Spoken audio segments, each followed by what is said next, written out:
Hello, and welcome to my channel. My name is Jonathan Cohn, and today I'll be providing my discussion of my ranking of the Star Wars Canon Trilogies. I will be talking about the 5 Canon Trilogies that have been released thus far, and where they rank for me and how I feel about them now that they've all been completed and I have time to think about all of them. First of all, just note, this is my ranking, just mine. My number 5 might be your number 1, and vice versa, and that's fine. This is my opinion on it. Secondly, there are some books and series that unfortunately did not make the cut, and I wanted to provide my reasoning here. For instance, you're not going to see any of the High Republic novels or series pop up on this list, even though we essentially have sets of three adult novels, 3 middle grade and 3 YA in the canon so far that all fit into what's called Phase 1 of the High Republic. I'm not including any of them here because they weren't written as a trilogy at all, or none of them were. Rather, they were an ongoing series, a la something like New Jedi Order. And so I won't be considering them like a trilogy. And so that's why they don't make this list. Also, as of this moment, we have not yet gotten the 3rd book from Delilah Dawson, where Phasma and Black Spire serve as the first 2 parts of a de facto trilogy. And I earnestly hope that Delilah Dawson gets to write that 3rd book, because I love Delilah Dawson. She's a great author, one of my favorites in the canon. And so whenever that book gets released, we'll have our full trilogy, but so far she's only written 2 books, and right now it looks unlikely that we will get a 3rd book from that. So that series doesn't make it onto this list either. So this is only completed trilogies, actual legitimate trilogies that we've gotten in the canon. And so let's kick it off with my number 5. And my number 5 is the Padme Trilogy. It's the only YA trilogy we've gotten in the canon thus far, and by far in the canon, it is the worst trilogy. I had high hopes for this trilogy. They sold it as, do you like the prequels? Do you like politics in the prequels? We have both of those in this trilogy. I was like, yes, here we go. I love these things. And so I started the first book, and it was not what I expected. This trilogy is about Padme and the Handmaidens, and that's really the focus of the trilogy. The politics and the prequel aspects take a back seat to Padme and the Handmaidens. And if you like that sort of thing, you'll probably love this, maybe, perhaps. But I just didn't. I thought the first book was fine, it was pretty good, and then as the writing continued, I thought that the second book was worse. I thought that she narrowed her audience and also wrote it in such a way that if you don't fit into this certain box, you cannot physically enjoy it. And it was very frustrating that she wrote the books that way, because Star Wars should be for everyone, and all books should be made for everyone, even if you have a targeted focus. You know, you can say this is a book for middle grade, but anyone else should be able to read that. No, this is a very targeted trilogy, and by the end it was just very frustrating. It just even narrowed even further, and I just did not like the 3rd book at all. And so it's unfortunate that this trilogy is like this, because I thought that E.K. Johnston absolutely killed it with her Ahsoka novel, which was a great book, my favorite of the YA books. So she can write good, she just hasn't been for the last while, and so that's why this is number 5 on my list. But let's move up a rung to my number 4, which is the Alphabet Squadron trilogy. This was a well-produced, well-thought-out trilogy that started with Alphabet Squadron, went into the book Shadowfall, and ended with the book Victory's Price. And Alexander Freed, to his credit, did a good job mapping things out from the beginning and paying them off in the end. Character arcs work very good from beginning to end. The plot is very engaging. Each book has its own unique plot, while still there being an overall thread about the Alphabet Squadron. There are great character cameos. There are great twists and turns in the trilogy. It is a well-produced trilogy. I just didn't enjoy it at all. Part of the problem of this is that Alexander Freed has a natural writing style that is just gritty and that is just focused in such a way that I don't have fun with it. I don't think I could call any of his books that he's written as fun books. My favorite of his books was his novelization of Rogue One, but that was because of how good the Rogue One story is, and he had to change a little bit to fit that. But his Battlefront novel and then this trilogy, it's all so bleak and serious and dark and all that stuff, and it just didn't work for me. But I recognize the impressive way he set things up and paid them off. It was very well done. And he had a very difficult era to work in, and he had to finagle some of the storyline and plot points and things, and he did a pretty good job on that count, so I will give that to him. So that's my number 4. And we're moving up, and I really enjoy my top 3. I really enjoy all of them. So my number 3 is the Thrawn Trilogy by Timothy Zahn. Now, you might be a bit surprised if you've seen some of my other rankings, because I absolutely loved the first Thrawn book and Thrawn Treason. Thrawn Alliances, I'll admit, is pretty weak. It's definitely Tim Zahn's weakest novel, and it's probably it's the novel that doesn't work in this trilogy. But still, the other 2 novels are absolutely fantastic.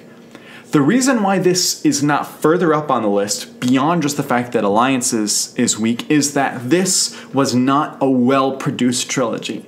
Timothy Zahn was given the contract for each book individually, and so he wasn't able to properly plan things out. He laid pipe and laid plans for the trilogy, but was not able to actually sit down and outline a full trilogy and plan everything out and do everything properly. He just didn't have that ability when he wrote this. And so it feels clunky, it feels odd, it feels characters disappear for an entire book and then show up again, and it just felt like he was just trying to get novels produced, and he was just kind of lucky that he got all of the trilogy done. So that's this trilogy. Again, I think that the book Thrawn is basically Sherlock Holmes in space, and is a wonderful book. The book Thrawn Treason is basically like Hunt for Red October in space. It is a great military sci-fi book, and you have that character of the character of Thrawn with Eli Vanto are just fantastic additions, and Zahn is able to make references to Rebels and to other ancillary materials, as well as to the EU, bring things in, connect things together. He really gets Star Wars as a whole, and this trilogy works, just not as well as it could have had it been more cohesive. Going into my number 2. My number 2 is the Aftermath Trilogy. Now hang on, I know. You're like, whoa, how did this get so high? Okay, let me say, I think that the novels Thrawn and Thrawn Treason are better than all 3 of the Aftermath novels. And you might say, well, then why isn't the Thrawn Trilogy higher? Because I feel like the Aftermath Trilogy is a much more well-produced trilogy. Things are set up and paid off better. I feel like the arc that we see from the trilogy is really good.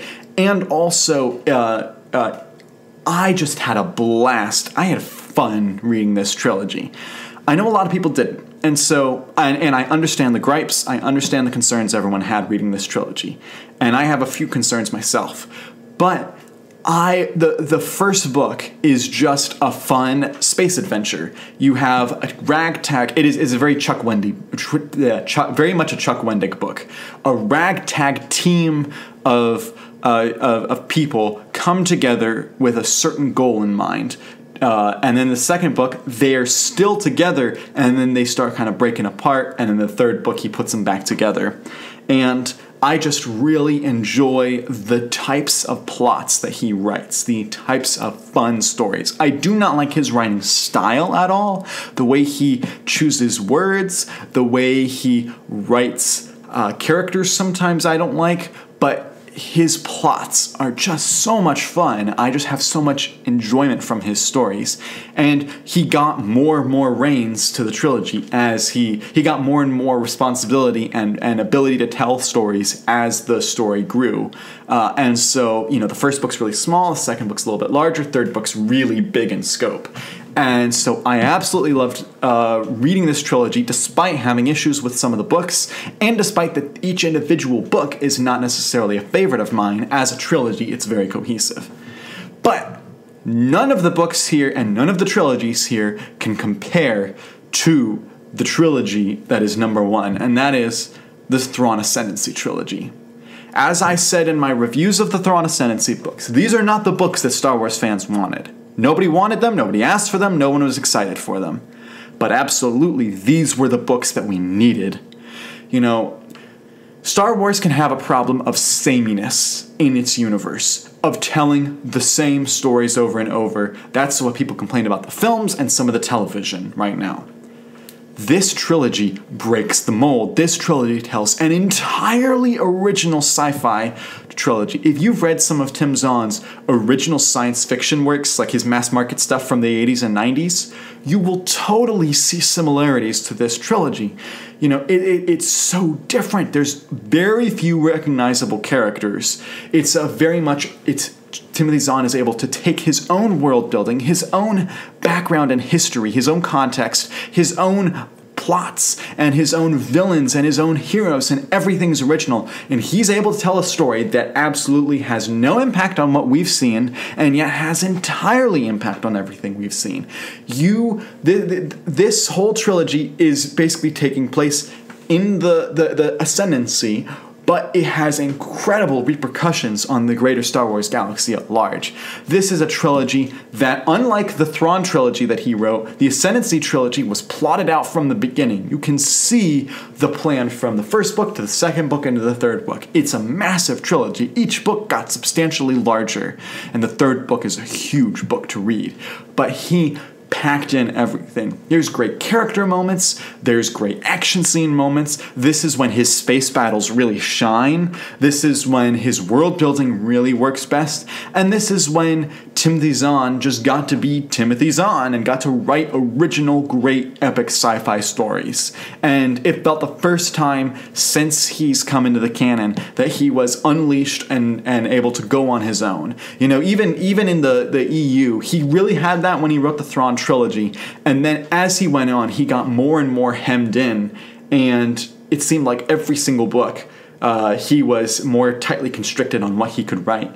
And so it was so great to see him break out of that here and just tell a brand new original story that was all Timothy Zahn. He didn't have to step on anyone's toes. It was all him, and it was super enjoyable.